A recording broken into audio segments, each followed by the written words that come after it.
लो भाई, जिसका डर था वही हो गया। मोदी जी से मिलने के बाद ही मनोज जी प्रेग्नेंट हो गई।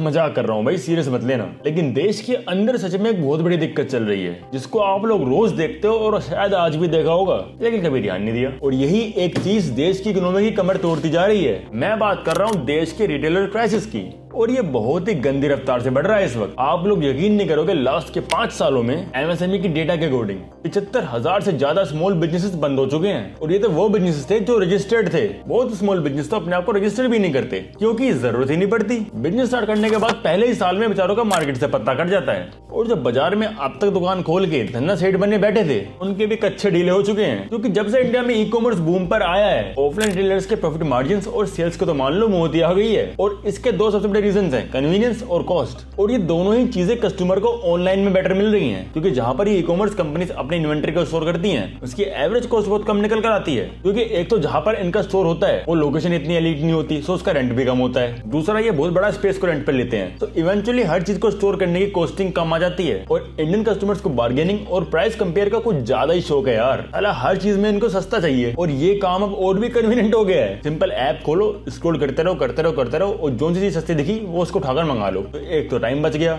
दुकान वाले से मगजमारी बच गई, और धूप में धक्के नहीं खाने पड़े। तो अब लोगों के पास कारण ही क्या बचा कि वो दुकान पर जाकर शॉपिंग करें। हाँ, कुछ कस्टमर्स अब भी जाते हैं दुकानों पर, बट वो इतना इनफ नहीं है कि वो बिजनेस को सस्टेन कर दे। ऊपर से शॉप का बढ़ता हुआ रेंट और एम्प्लॉयज की सैलरीज, उसकी कॉस्ट अलग है। बाकी आपके हिसाब से क्या है? क्या आज भी दुकान खोलना एक प्रॉफिटेबल बिजनेस है? कमेंट में जरूर बताना।